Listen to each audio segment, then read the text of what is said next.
सबसे पहले मैं सुपौल जिला के कोने कोने से आए कार्यकर्ता साथी का अभिनंदन करता हूं, स्वागत करता हूं और आभार प्रकट करता हूं।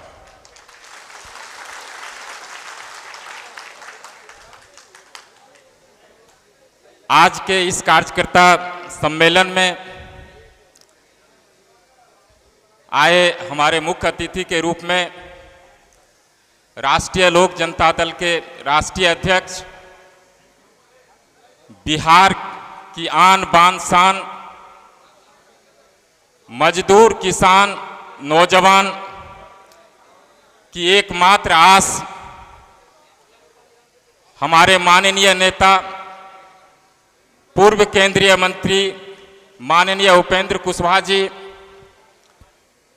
उनके साथ चल रहे पार्टी के राष्ट्रीय उपाध्यक्ष जितेंद्र नाथ पटेल जी और मंच पर विराजमान अन्य पार्टी पदाधिकारी एवं सुपौल जिला के जिला प्रकोष्ठ के अध्यक्ष,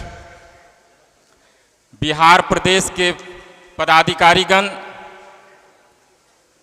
सुपौल जिला के प्रखंड के सभी प्रकोष्ठ के अध्यक्ष और सभी पंचायत के अध्यक्ष एवं उसकी कमेटी के सारे सदस्य, आप सभी का इस कार्यक्रम में हार्दिक अभिनंदन है, स्वागत है और मेरी तरफ से और पार्टी की तरफ से आप सभी का आभार प्रकट करते हैं जो आपने इतनी बड़ी तादाद में यहाँ पहुँचकर हमारा मान सम्मान बढ़ाया। दोस्तों, प्रश्न है, आज हम सारे लोग यहाँ क्यों इकट्ठे हैं, क्या जरूरत पड़ गई?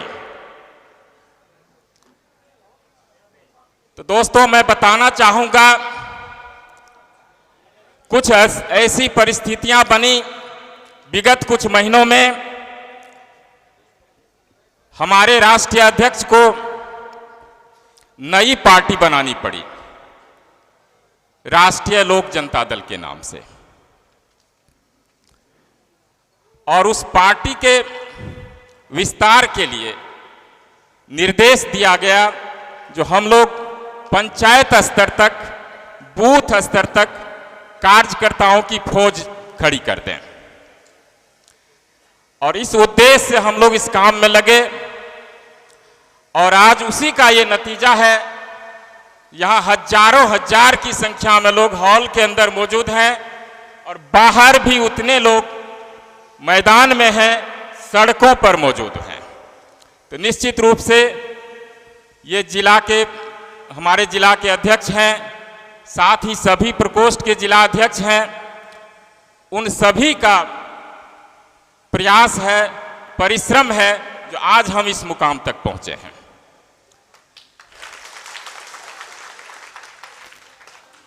दोस्तों, मैं थोड़ा पीछे जरूर जाना चाहूंगा। हमारे साथी ने हमें थोड़ा समय दे दिया है तो हमें लगता है काफी समय है, कुछ 10-15 मिनट जरूर लूंगा। जरूरत क्यों पड़ी?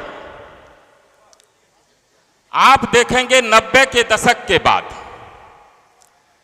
बिहार में जो राजनीतिक परिवर्तन हुआ, समाजवादी विचारधारा के लोग आए, उसमें 3 मुख्य रूप से बड़े नेता हुए। 90 के दशक में लालू प्रसाद यादव जी उस समय के बड़े नेता थे।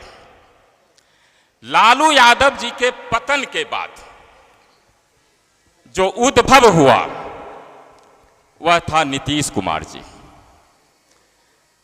हम सभी ने नीतीश कुमार जी को समर्थन दिया उस जंगल राज के विरोध में, जिसमें हमारे माननीय राष्ट्रीय अध्यक्ष भी थे, और सभी ने मिलकर समता पार्टी का गठन किया। उसके बाद भी कई पार्टियां बनी और नीतीश कुमार जी ने लव कुश का नारा लगाया। बाद में अति पिछड़ा समाज के लोग जुड़े, दलित महादलित के लोग जुड़े, अगड़े समाज के लोग जुड़े और इन्होंने उन सभी लोगों का जिनके वोट पर ये पिछले 18 साल से सत्ता की शीर्ष पर काबिज हैं, उनका मोह भंग कर, उनसे छलावा करके ये उन लोगों के साथ आ गए जिनके विरुद्ध ये सारे नेता लोग, सारे कार्यकर्ता और सारी जनता इनके साथ आई थी। ये उन्हीं की गोद में बैठ गए और कहने लगे मैं लालटेन जलाऊंगा, दोबारा लालटेन जलाऊंगा। पार्टियां जरूर मिल गई, नेता जरूर मिल गए, लेकिन जनता नहीं मिली है। जनता जो है, नेता की मती मारी जा सकती है, लेकिन जनता की मती नहीं मारी गई है। जनता स्वस्थ है, बुलंद है, और वो नेता के बहकावे में नहीं जा सकते हैं, उनके साथ नहीं जा सकते हैं। मैं बताऊं, उम्र का भी तकाजा होता है। हमारे वर्तमान के मुख्यमंत्री उम्र भी ढल चुका है, और उम्र जब ढलती है बुद्धि विवेक भी चला जाता है, ऊर्जा घट जाती है, वह जोश नहीं रहता है, वह जुनून नहीं रहता है, कुछ करने की तमन्ना नहीं रह जाती है, ललक नहीं रह जाती है। जब सत्ता के शीर्ष पर पिछले 30 साल से वो कायम है, तो निश्चित रूप से मेरा तो मानना है अब उन्हें राजनीति से संन्यास ले लेना चाहिए। जो प्रतिष्ठा थोड़ी बहुत बची कुची है वह कायम रह सके। दोस्तों, इन्हीं सब विषयों को लेकर हम लोगों ने नई पार्टी बनाई। हमें लगा जो हमारे वोटर्स हैं वो भटक रहे हैं, कहां जाएं, किनके साथ जाएं। एक ही आस अब बची है, जो माननीय उपेंद्र कुशवाहा जी की पार्टी, जो अति पिछड़े के नेता हैं, अगड़े के नेता हैं, लवकुश समीकरण के नेता हैं, वही एकमात्र विकल्प बचता है। और हमने संगठन के विस्तार की ठान ली, और आपका आज प्यार है, आपका जोश जुनून है, जो आज जहां 200-400 कार्यकर्ता होते थे, छोटी सी सभा में हजारों हजार कार्यकर्ता आ जाते हैं। और निश्चित रूप से यह संदेश सभी पार्टियों को गया है, जो उपेंद्र कुशवाहा जी 100 गुना ज्यादा मजबूती से आ गए हैं जब से उन्होंने नई पार्टी का गठन किया है। दोस्तों, आप हमारे पीछे जो बोर्ड लगे हुए हैं, बैनर लगा हुआ है, 2 बातें लिखी हुई है, जय किसान जय नौजवान। और भी कई मुद्दे हैं मैनिफेस्टो में, और भी कई बातें हैं, लेकिन मुख्य विषय जो है किसान का है और नौजवान का है। और हम लोग ये 2 प्राथमिकताएं हैं, और उनके लिए हमारी पार्टी काज करना चाहती है। किसान की बात लें तो 70% आबादी बिहार की किसान ही है, और आप इसको स्वीकार ही करेंगे जो किसान की स्थिति निश्चित रूप से दयनीय है और चिंता का विषय है। युवा की बात लें तो बिहार से 2 करोड़ मजदूर पलायन करते हैं दूसरे राज्यों में भारत के, और वहां खाना बदोश की जिंदगी व्यतीत करते हैं। कोई सम्मान नहीं है। आप अंदाजा लगाइए, पंजाब दिल्ली में जो मजदूर काम करते हैं उनके साथ क्या सलूक होता है, और किस भाषा में बिहारी मजदूर से बात करते हैं। बात बात में तो गाली ही देते हैं। सही है ना? निश्चित रूप से यह चिंता का विषय है। मेरी पार्टी ये नहीं कहती है मैं पलायन रोक दूंगा, लेकिन निश्चित रूप से हमारे बिहार के नौजवान मजदूर सम्मानजनक जिंदगी जरूर जी सकते हैं। मजदूरी भी करेंगे तो सम्मान के साथ करेंगे। हमको उस लायक बना देंगे जो अभी 5-7 हजार बचा पाते हैं, वह 20 हजार बचाएंगे। धूप बरसात में काम नहीं करेंगे, एसी कमरे में पंखा जहां है वहां काम करेंगे। और 7 हजार 8 हजार जो बचाते हैं वह 20 हजार कैसे बचाएंगे, इसके लिए तरकीब हमारे पास हैं, उपाय हमारे पास हैं। मैं छोटा उदाहरण देकर बताता हूं, आपको अगर समझ में आए तो बताइएगा, ताली से बताइएगा। बिहार में लगभग 8,500 पंचायत हैं और हर एक पंचायत में एक हाई स्कूल जरूर है।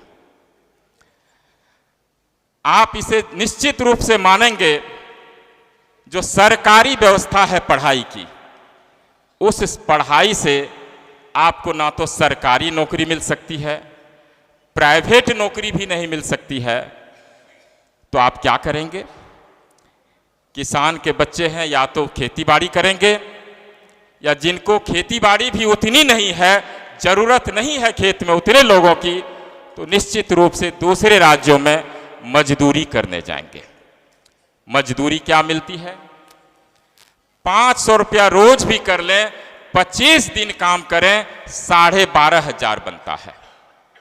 उसमें 4,000 4,500 कम से कम आपको रहने खाने के लिए खर्च भी पड़ेंगे। तो बचत क्या हुआ? अधिक से अधिक 8,000। क्या इस 8,000 में हम सम्मानजनक जिंदगी जी सकते हैं? यह कैसे 20,000 होगा, मैं उसकी बात बता रहा हूं। जो प्रत्येक पंचायत में हाई स्कूल है, वहां 2-4 कमरे और बढ़ाने हैं, ITI की ट्रेनिंग देनी है। और आप मानिए, ITI की ट्रेनिंग जब कर लेंगे, इलेक्ट्रीशियन बन जाएंगे, AC मशीन ठीक करेंगे, फिटर हो जाएंगे, मैकेनिक हो जाएंगे, वही मजदूर, वहां ज्यादा दिमाग की भी जरूरत नहीं है, जो बहुत ब्रिलियंट बच्चा होगा वही ITI की पढ़ाई करेगा। तो ऐसे लोग जो हैं 20-25 हजार की नौकरी पालेंगे, दूसरे प्रदेश में भी जाएंगे, 20-25 हजार रुपया कमाएंगे। और आप बताइए, जब इतने पैसे बिहार में आएंगे तो क्या बिहार गरीब रहेगा? गरीब रहेगा? बिहार खुशहाल होगा। जिस दिन बिहार के किसान खुशहाल हो जाएंगे तो क्या बिहार गरीब रहेगा? तो बिहार के किसान कैसे खुशहाल हो, बिहार के नौजवान कैसे रोजगार पाएं, कैसे उसकी आमदनी बढ़ेगी, इन विषयों पर हम लोग चिंता करते हैं, हमारी पार्टी चिंता करती है। और मैं आपको विश्वास दिलाना चाहता हूं, वह दिन दूर नहीं है जब बिहार वही बिहार होगा जो स्वर्णिम बिहार की गाथा है, गौरवमयी बिहार है। क्योंकि बिहार के लोग कायर नहीं होते हैं, बिहार के मजदूर कामचोर नहीं होते हैं। मेरा तो मानना है, बिहार से मेहनती लोग भारत ही नहीं, दुनिया के किसी कोने में नहीं है। दोस्तों, इन्हीं सब विषयों को लेकर के हमारी पार्टी का गठन हुआ है और हम पहली प्राथमिकता जो है किसान और नौजवान को देते हैं। ज़्यादा समय नहीं लूँगा, इन्हीं चंद शब्दों के साथ हम आपका प्यार चाहते हैं, आपका समर्थन चाहते हैं, और आपका प्यार और समर्थन रहेगा तो निश्चित रूप से वह दिन दूर नहीं है जो बिहार की चर्चा पूरे देश ही नहीं विश्व में होगी, और वही गौरवमय इतिहास जो बिहार का है, हम उस लक्ष्य को प्राप्त कर लेंगे। दूसरी बात मैं ये बताऊं, आपका इसी तरह से अगर प्यार मिलता रहा और आपने जितनी आशा मुझ पर रखी है, मैं आपको विश्वास दिलाता हूं उससे कहीं ज्यादा, 100 गुना ज्यादा आपके विश्वास पर खरा उतरूंगा, आपके साथ कंधे से कंधे मिलाकर रहूंगा और आपकी आवाज को सड़क से संसद तक जहां बुलंद करने की जरूरत होगी मैं करूंगा। धन्यवाद।